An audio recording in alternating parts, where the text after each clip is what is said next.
welcome back to my channel. Welcome to another episode of Tech Girl Thursdays. Today I am here with Lindsay, and she's going to be sharing about her experiences in computer science and software engineering and the tech world in general. My name is Lindsay Zhou. I'm a junior at the University of North Carolina at Chapel Hill, and I'm double majoring in computer science and linguistics with a minor in Japanese. And I guess we'll talk more about some of the specifics later. So outside of tech, I really enjoy writing. How did you first get into the tech field? Yeah, so I will be completely honest and say I absolutely stumbled into it. Basically, it was senior year and I was applying for college, and I had no idea what I wanted to do still, but on all the college applications, they're like, what are you going to want to major in? So I wanted to kind of just put something down and figure it out from there. And so, throughout high school, I had a bunch of different interests that I was thinking about. I thought I was going to go into psychology for a little bit. And then at some point I was like, ooh, space is like the coolest thing ever. So I'll do astrophysics. And then I took a physics class and I was like, yeah, maybe not. So, senior year came by and I still didn't really know what I wanted to do. But I kind of knew two things about myself. So one was that I knew I wanted to study linguistics. And I've been interested in language forever. And just one thing is I didn't really see myself going to like linguistics research or anything like that. So I was kind of trying to figure out, what can I do alongside linguistics? And so I literally went on Google and I said, what are some good double majors to do with linguistics? And one of the things that came up was computer science, which for me was kind of funny because I've been fighting going into tech my entire life. My parents are both tech people and they wanted me to do computer science. But when I was little, I would go with my mom to like bring your kids to work day. And she would sit in her desk and write code. And I was like, this looks like the most boring thing ever. But came up and I wasn't sure what I wanted to do. So I was like, I'll just try it.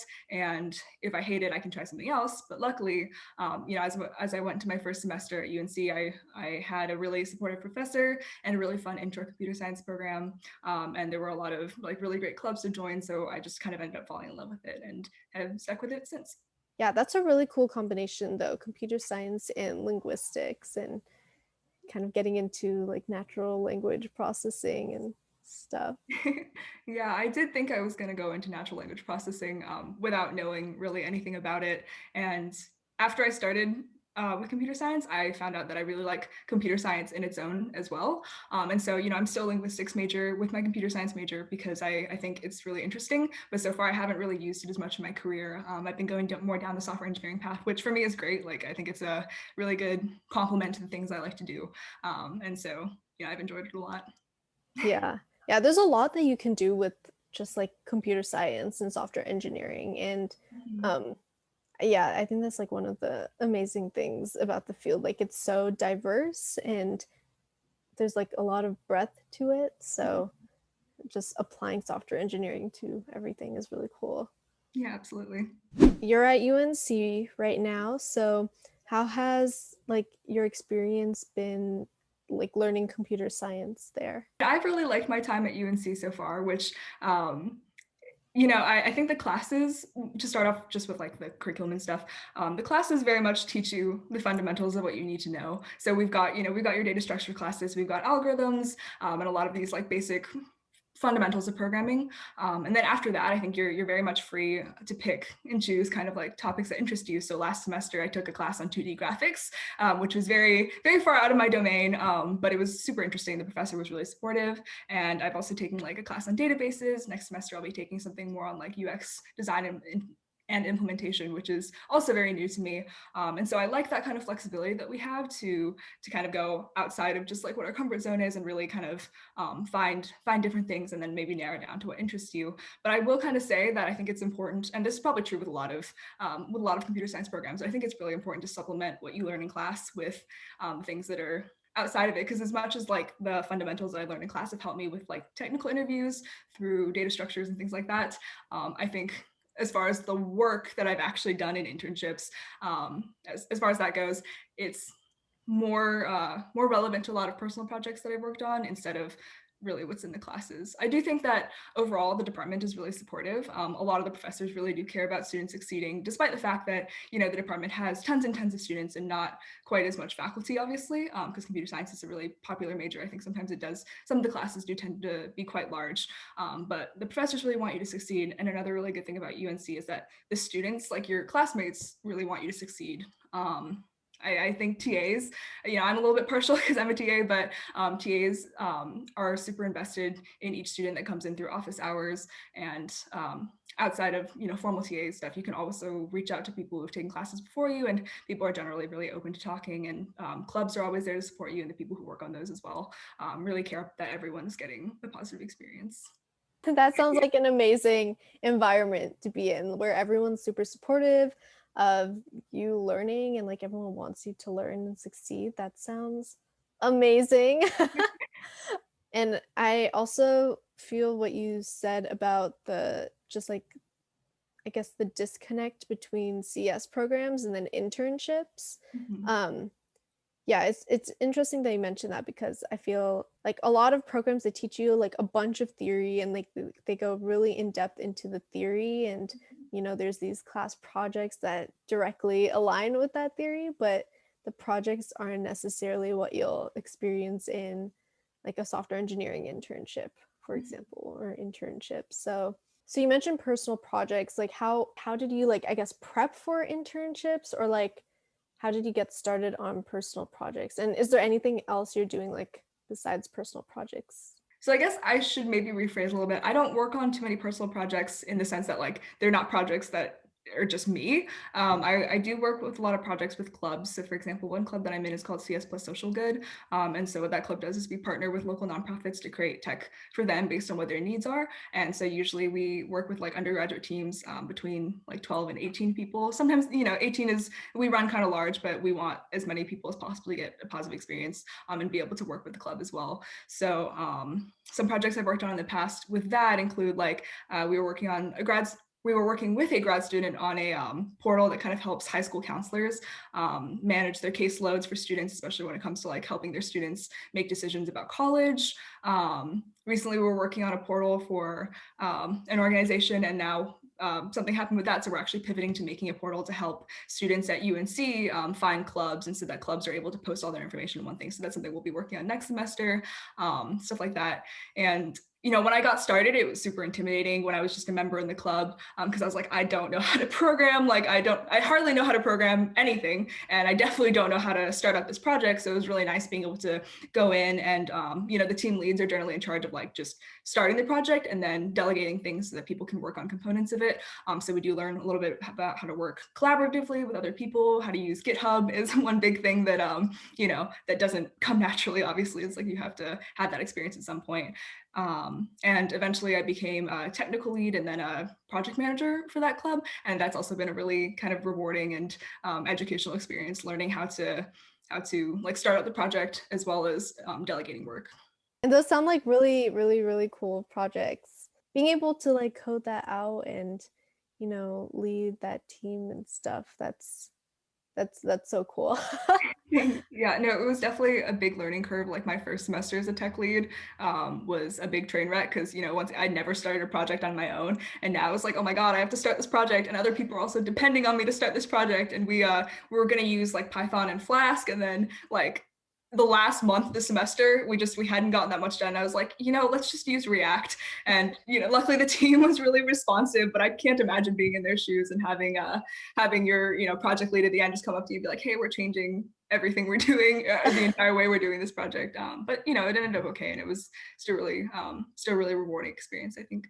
I guess moving to internships, since that's been mentioned a few times. So you've been a software engineering intern at different companies.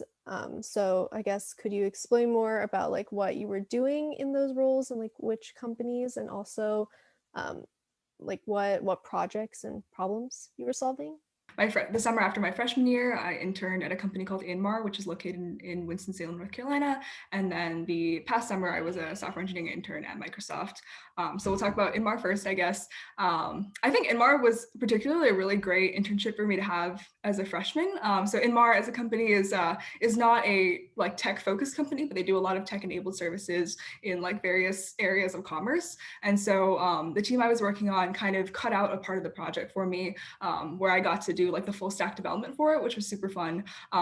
And so, at this point as a freshman, I didn't have very much experience, programming in general, but especially not working on anything that would be used at a company, right? And so I think that project was really good because they carved out this part that was just for me to work on. And so like there wasn't a lot of the confusion of having to figure out how to like work in tandem with other people, because like merge conflicts and stuff like that always can become an issue super easily. And so that confusion was kind of eliminated, but they gave me the chance to work on like a full stack problem. And so I got to explore a bunch of different facets of technology, which was really great for me. And I would also say like I got lucky with my team placement because I probably had like the nerdiest team at the company, which was really nice. So overall, like the atmosphere was great. They like to play Pokemon Go a lot, so I know we went on a couple of excursions like that, and just in general, they were really supportive. And the intern class I was with, because it was like a much smaller company, I think there were like 20 something or maybe 30 something interns, and so we all became really close over the summer, and we like took a lake trip together, and it was really it was just like super fun and a great learning experience overall. And everyone was super kind, so that was something I kind of learned that in the future, as I continued to find jobs in different places, I would also kind of demand that level of kindness as I went to work in different places. And then Microsoft, of course, is very different, not just because it's a very different company, but also because last summer was virtual. And so I would say like Microsoft's internship program was probably more structured, because it has to be. They've got thousands of interns, and this project I think was a great sophomore project to have, because now at this point, the summer after my sophomore year, I'd gotten a lot more experience working on different projects throughout the year and just gained a lot more technical skills overall. So this past summer, I worked on a like in my team, I worked on kind of a smaller sub team with 2 other full-time employees and then 1 intern who joined halfway through my internship. And so it was really nice being able to kind of work with them collaboratively. And I was really kind of surprised because the section of the project we were working on, we were actually laying out the foundations of that. And I was just, surprised and impressed that they trusted an intern to work on that, because, that's not something I'd imagine doing at a company like Microsoft. They really looked at me and said, okay, you're gonna help lay out the foundations for something that contributes to this part that drives literally billions of dollars. And that's very mind-blowing for me. Another thing I really enjoyed about Microsoft was because it was more structured, we were able to do these things called co-creation projects. And so a co-creation project is just like where you can pitch basically anything. It doesn't have to be technical to the internship program, and then they kind of support you through it. So I pitched something called language lunches, which paired groups of interns together who were interested in practicing the same like foreign language speaking skills. And so it was really nice being able to kind of apply, not like really linguistics, but apply my love of languages as well throughout the summer. Both of them sound like really, really great experiences, and also even just like comparing them, they're like different experiences, but it seems like you got something out of both of them, which is really cool. It seems like you had a lot of impact at both of them. I love seeing like interns in general getting to work on projects that are impactful, because I think like, at least for me, and I'm sure for a lot of other people as well, every time I go into a new technical position, I'm like, oh my god, they're gonna see that I don't know anything about programming, like and I think that's very common. I've expressed this to my manager and my mentor and other people that I've worked with, and they're all like, yeah, I mean, like literally everyone feels this way. And so it's really cool, I think, when I see interns in particular getting put on these projects, because there is that trust. And even if you go in feeling like you can't do whatever, clearly like these companies and the people that you're working with believe in you, otherwise they wouldn't put you on these projects. And then you kind of surprise yourself through the summer with what you're actually able to complete, which I think is really cool. Just like being given a big project and then working through it, that's like a really unique experience about an internship. Just like that whole learning process throughout the summer with like breaking down this really big project and then coding it out and, like reiterating that whole thing and then Mhm. finally like finishing it up and presenting. With Microsoft, so you were working virtually. So Right, how was that experience? Because so the previous summer was in person at right. Inmar and then switching over to a virtual internship. So what was like the main difference you saw and like what was nice about it and what was hard about it? Yeah, I think I was honestly pleasantly surprised at how good of a time I had despite like I would have loved to be in Seattle, obviously, and been able to explore like there were I don't know, I had a whole long list of restaurants that I wanted to see and that didn't work out. However, I think the overall internship experience didn't really lack anything for being virtual. Because it was virtual, I think people were a lot more mindful about like being deliberate and meeting with your interns and making sure that, or not just interns, but in general, your employees are more better supported because it is a weird time and a lot of people aren't used to it. And there's a lot of, you can't see people face to face. I think I had a great deal of support. I had like the perfect amount of support because I like being able to work autonomously for the most part, which is nice because, we had like our regular weekly check-ins, but nobody was ever hounding at me like, hey, what are you doing? What are you doing? How much have you gotten done or anything like that? However, my mentor was always like he worked really hard to make himself available. So whenever I did have a question, which was quite frequently, it was like maybe once a day or at least once every other day, I would ping him and be like, hey, can we have a call? I don't know what's going on. And he was really responsive with that. And he set aside time and he never like made it feel like it was a bother. He was very open and willing and excited to help, which I think was really nice. And then of course, like there's a lot of like events going on outside of just the internship itself because I think the internship program recognized that people would need more engagement, so I appreciated the fact that they had a lot of webinars, a lot of events in different ways. They also had like cohorts that we could be in to meet other interns as well, and that was great support across the board. And then I think like honestly being online made working easier. Just not having a commute was really nice, and being able to like kind of stay at home and be able to get up sometimes and do my chores throughout the day was also good. So I think one problem though I guess was like knowing when to stop because I would be in my office and then 6 o'clock would hit and I'm like, oh, it's technically time to stop working, but like it'll take me 0 minutes to get home, so I'll just finish this real quick, and real quick turns into like an hour, and then all of a sudden I've worked like 12 hours this day and I'm like, oh my god, I'm not supposed to be doing that. So there's pros and cons across it, but overall it was a really positive experience. They did a great job of making it like as close to the in-person experience as possible. So like with classes and then clubs you've been a part of and then internships. So you've kind of gotten like a very wide range of experiences related to software engineering. So I'm curious, what's your favorite part about software engineering? And then what would you say is like the hardest part? So I think my favorite part would probably be like the eureka moment that comes at the end of solving a really hard problem. And because sometimes I'll spend hours working on something, like I'll keep trying to run the code and it'll throw me an error, and it's really frustrating while it's happening. But I think at the end of it all, when it finally works, when you finally get that piece of logic that makes everything run the way it's supposed to, I think that moment is really, really satisfying for me. I mean, sometimes it's something silly, like I'll work on something for hours. And I realize I literally like forgot a closing bracket or something like that, which has happened to me before. It literally happened to me at Inmar. I worked on it for like an entire day and finally asked someone for help, and he was like, "You're missing a bracket," and I was like, "Cool."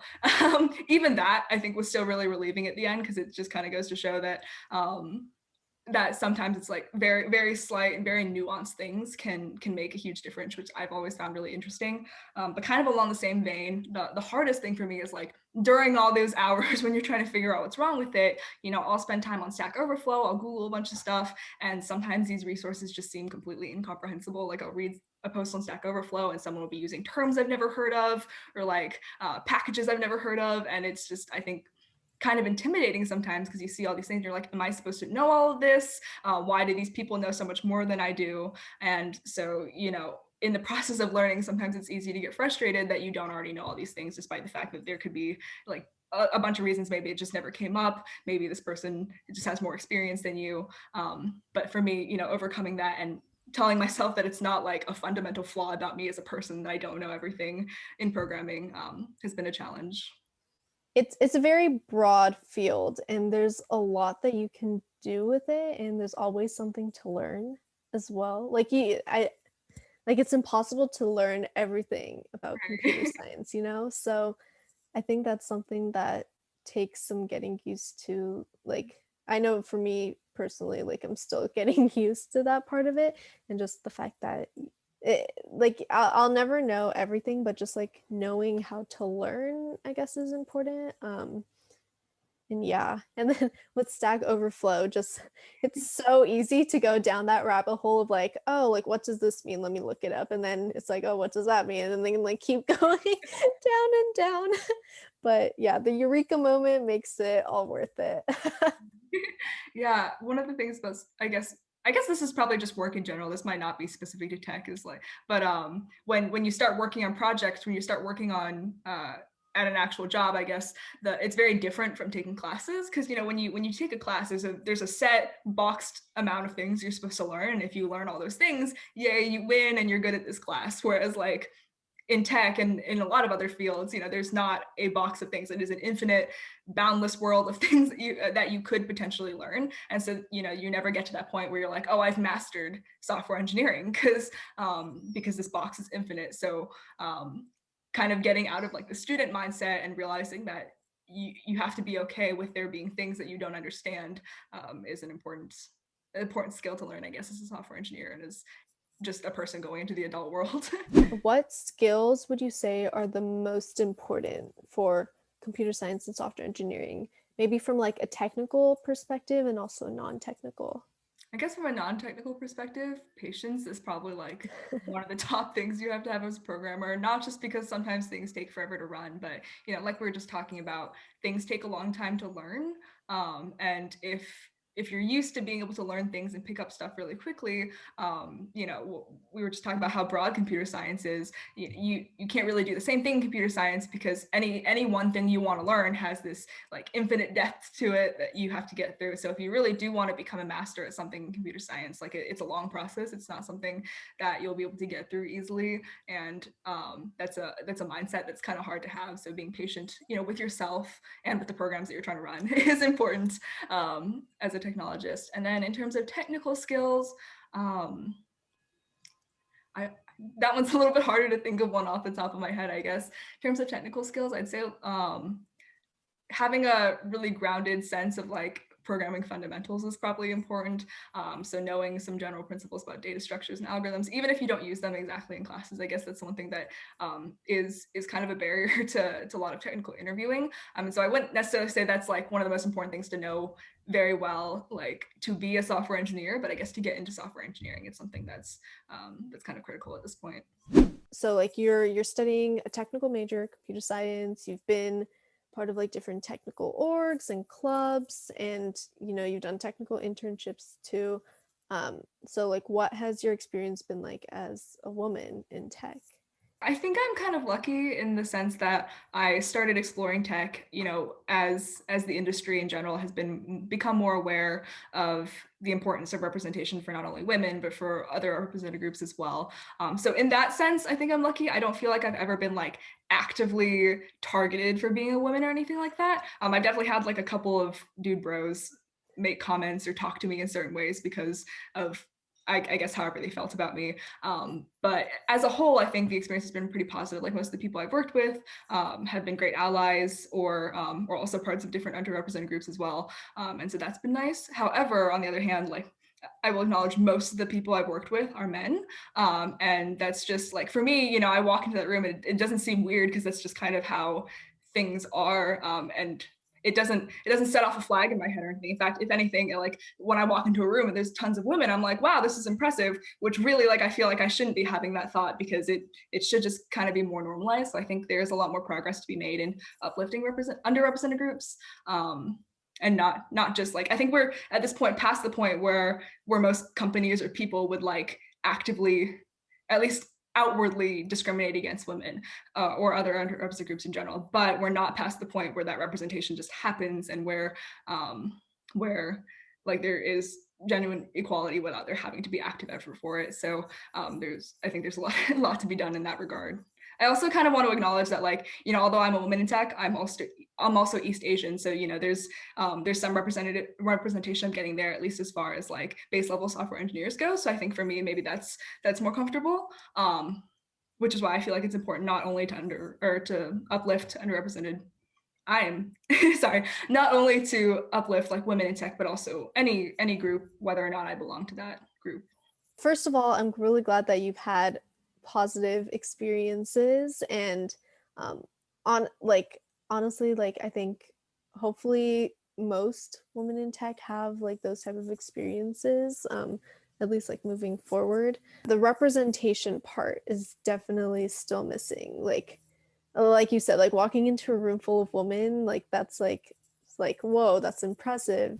What do you think like we have to do, or like what do tech companies have to do in order to increase the representation and like increase more women and minorities in leadership positions? Yeah, definitely. There's a lot of things to consider. I think one thing that I'm kind of passionate about that I think is also a good step or a good direction to take, I guess, is increasing exposure to technology for people earlier. Because I do feel like people who get exposed to technology early on in their lives, maybe 12, 13, or however old they are, tend to really, like, if they stick with it after that, they really enjoy it. And I think as of right now, there aren't quite as many women or people from underrepresented minorities being exposed to these groups. Like there, you know, is very big disparity in the amount of tech education. And so giving more people that early exposure will help them probably stick in tech longer, or not stick in tech longer, but like start in tech and then stay with it. And so I think that is one kind of important angle to take with it, that we're not just supporting people like once they get into college, because at that point there could also already be a huge gap in like the amount of experience that people have had in general. That's one thing. I feel like, you know, it's not necessarily tech by itself either. Like there's just a lot of systematic issues in general that could be solved to give people more opportunities to explore these, you know, high paying, high impact areas like technology, and that might not just be tech companies having to make a change, but just lots of changes in general. And I wish I was a little more knowledgeable on it, that I could speak more to specific solutions. But overall, you know, that's it's just a problem we have to continue to tackle in a whole bunch of different avenues, I guess. You mentioned like rewriting the code and NC and other clubs and orgs that you've been a part of. So I guess some of these are women in tech organizations. So how has being a part of these communities been? I'm a lot more involved in rewriting the code than I think I am with other orgs. So I think rewriting the code has been a really rewarding community. Like it's very comfortable. Like people seek career advice on there all the time. And I feel like it's generally a very non-judgmental space. And so like whenever I do have something that I feel like I could benefit from, I, you know, post something on there. I love that people post resources on there as well when they come across things, you know, because I have met people in tech who are very competitive. So when they hear of an opportunity, they like to keep it to themselves. So it's really nice to see, like on rewriting the code, if there's an opportunity, people tend to share that with others because they want everyone to have it, not just themselves. And that's one really nice thing I think about the community. And then I also really like seeing like what other women in tech are up to. So that's been nice. Like recently, I posted a question on there asking people to drop their blogs because like I wanted to get into blogging, and I was like, okay, where better to find people who are in similar situations and might be blogging about similar topics than this community of a lot of other, you know, college age women in tech. And so it was really nice seeing what people had to post on there, and then also just like in general, people are very supportive. So while there are a lot of questions about career stuff, whatever, there's also the occasional post where someone's like, hey, don't forget to take care of yourself while you're recruiting and while you're doing all this other stuff. And I think that's really important as well, to have like a group that keeps you grounded. Yeah, it's a really great group, and it's been nice to see it grow as well. Like so many women in tech join it. I think this year, especially with everything virtual, just so many people have joined the community. So we talked about CSSG already. I also work with UNC's data science club, even though I'm not much of a data science person. I think I work as their treasurer, so I'm not like creating technical workshops or anything like that. And I also do a couple of hackathons at UNC, which has been really fun. How has like the data science club been, and then also hackathons? Yeah, so actually one of the hackathons is like a branch of the data science club. It's called the Carolina Data Challenge. So our data science club hosted it, I guess, but we have a separate board. It's a little bit confusing. But I think like the data science club is really interesting because I think a lot of people come into college without very much background on data science, but think data science sounds really interesting. We definitely get a lot of like freshmen who are like that. And then we get a lot of people who are transitioning from other transitioning maybe from like software engineering or maybe from non-technical disciplines into wanting to do computers or not computer science into data science. And so, you know, we do a lot of workshops, which is really interesting. I don't know anything about data science, so I like going to the workshops and kind of learning. And it's cool seeing like students your age leading these workshops as well and seeing what kinds of technical background that people have. But it's also very like we try to make it as catered to beginners as possible because like data science, the name itself already kind of sounds intimidating. And then when you look up data science, it's like, what is machine learning? What is natural language processing? What is all these like weird terms that sound very sophisticated or whatever? And so we try to kind of demystify it and make it as friendly for everyone as possible. That way, like anyone who's interested in it has the opportunity to explore it a little bit. More recently, the Data Science Club has also started like the data journalism mentorship program. So we work with the journalism school to give people some hands-on experience with stuff as well. We've been trying to do more hands-on stuff in general, which is also why we have a hackathon every year so people can come in and work on data science projects over a weekend and also compete for prizes and hopefully have some fun. So you've been doing a lot. You've been like taking classes and like doing internships and part of clubs and treasurer and head for different clubs. And um, how do you balance all of that? And I guess there's like multiple angles, like with time management. How do you balance all of that? How do you also like make time for yourself to like stay happy and motivated? So I don't know. I've been thinking about this a lot recently because I've kind of started to notice this trend in my life where like there's pretty much no correlation between how like successful I am versus how good I feel about myself at any given time. Like obviously having little wins and having academic and professional successes feels good, but it's not like a long lasting, meaningful type of feels good. And so I've kind of realized this about myself and I thought of this analogy pretty recently. So I'm just gonna use it. So I really like playing video games, but my thing about video games is that I am a big completionist. Basically, like if there's an achievement that I can unlock or like a badge they'll give me for doing something, I have to get it no matter how arduous it is. So like my prime example of that is I don't know if you're familiar with Breath of the Wild, but it's a Legend of Zelda game. It's open world, very big world that you can explore, and anywhere you can go or anywhere you can see in that world, you can go to it. And across the world, there's 900 of these little Koroks that they hide, and so you have to go find. You don't have to, like, it's not a part of the, you don't have to find all of them to complete the game at all whatsoever, but if you want to like 100% the game, you have to find all of them. And so like I spent the time to find all 900 Koroks across this giant world because that's just who I am as a person. And I've realized I kind of apply that principle to my life, right? But the problem with that is like we're talking about that boxed in thing, in Breath of the Wild, there's 900 Koroks I have to collect and whatever else. There's like a finite number of things that I have to do to like 100% the game. But in real life, there's no way to do that. There's an infinite amount of achievements I could go for, and I'll never be satisfied if my idea is that I have to get every achievement that's possible. If I see someone achieve something that I haven't achieved, like if my mindset is always that I have to do everything that everyone else is doing, like that's not only impossible, but also not a sustainable way to set goals for yourself.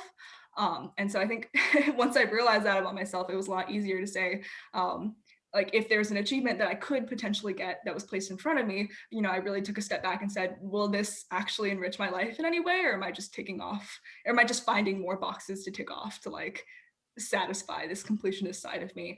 And so that I think has been really valuable, figuring that out about myself and realizing that like I can say no to some opportunities that come my way, and that's not gonna it's not going to hurt me really. Like, setting a reasonable number of goals for yourself and setting goals that are actually valuable to what you truly want in your life is really important.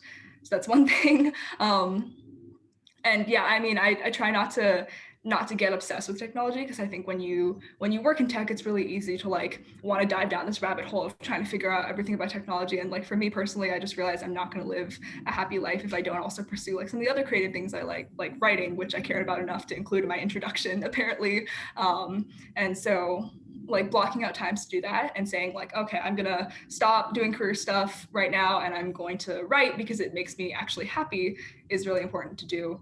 And then as for actual time management, I guess I would say I'm a little bit particular about using my Google Calendar. So Google Calendar is really great for setting not only like events at classes and stuff, but I also use it to block out work time. So I do this like top priority, second priority, if time allows type system. So top priority is like stuff I have to get done in a block. Second priority is stuff that I think I can probably get done and would like to get done, but if I don't, it's okay. And then if time allows, it's just like if I zoom through the things I actually plan to do and have extra time and energy, go for it. But really, it is kind of about monitoring what my energy and motivation kind of feel like at any given time, and not trying to over or overstep that too much. And generally, just taking care of myself and being kind to myself when I can't achieve all the things that I set out to do as well. Yeah. I think it's a good point that you bring up with it's like it's okay to say no to things. And I feel like there's this constant thing where it's like, oh, we have to do everything. We have to say yes, but no, you don't have to. You can say no. You can judge an opportunity and see if it's going to give you that happiness or that or like if it's going to be beneficial. What like goals do you have for the rest of college and then afterwards, like with career and life in general? I've definitely, I'm a junior now, so I'm getting to the point where I guess I have to start thinking about what life's going to be like after college, and I like it, especially kind of came to a head this summer when I was, or not this summer, this semester when I was deciding whether or not I wanted to return to Microsoft or if I want to take another offer, and kind of like the driving factor which behind my decision was that like my job, obviously, whatever job I have for full time is going to be a big part of my life. Like you're going to be at work 8-ish hours a day, right? But I kind of realized it's not going to be the center of my life, and so that's why it took a lot of pressure off me when I was thinking about what my career goals would be. And it's ultimately the reason I decided to at least try another company so I can make a more informed decision when I start applying for full time. Because what I kind of realized about myself is like the things that make me happy, like tech, working in tech is a lot of fun. I like it, I enjoy it, but I don't think it's like the core of my happiness. And so I want a job that I like, and I want a job that I love, but I also know that I have enough things outside of whatever my exact career is going to be to kind of balance that out. And so I think my goal for my career coming out of college is just to find a job that provides me with like interesting technical challenges that I can work on, and also like has is meaningful work that actually has an impact on the lives of others. Like that's all, and that I can be creative in as well. And that's all stuff that I think a lot of tech jobs can offer. And then outside of that, I want to make sure that I have a good work-life balance so that I can also pursue all these other things and just have a good, well-rounded life overall. I love that. Yay. Yeah. Yeah, I mean, I do think software engineering is, and a lot of like tech jobs lend themselves pretty well to that. Like you'll maybe be on call sometimes, and those days or weeks might be a little busier, but for the most part, I think tech companies in general are moving more towards being understanding that work is work time, and then outside of that, employees really should not have to worry too much about their jobs. So that's one thing I am really excited about for working in tech, is that I think it'll be a great way to have like meaningful work and impactful work, and then also have time that's carved out for me to live the rest of my life. I guess based on what you've learned so far, just in tech over the past few years, what advice would you give to people who are maybe interested in pursuing tech? Maybe they aren't sure. What advice would you give? There's a lot of things that I think I would have liked to hear when I was starting in tech. One big thing for me is just it's normal to feel overwhelmed. I think everyone does it. Everyone has imposter syndrome, and it's like never feel like you're the only one that doesn't understand tech. Nobody truly really understands everything about tech. Like everyone will come into problems that they don't get in full, that they need to ask other people for help, that they need to look up, and like learning how to learn about tech is a skill in its own, and that's something that comes with time. And so if you're just starting out and tech is extremely confusing, that's normal. And if you think it's something you still want to continue, like don't let it being confusing be the thing that stops you, because everyone feels that way. And once you push past the barrier of thinking you're alone in that, I think tech in general becomes a lot more comforting to be a part of. Thank you so much, Lindsay, for joining me on this Zoom call today. I loved hearing about all of your different experience so far in computer science, and it was really inspiring. So thank you so much for joining me. Yeah, thank you so much for having me. This was a lot of fun. I really enjoyed talking to you as well. Yeah, me too. Everyone, make sure to connect with Lindsay. I'll put her LinkedIn and Medium in the description below, so check those out. And I'll see you all in my next episode of Tech Girl Thursdays. Bye.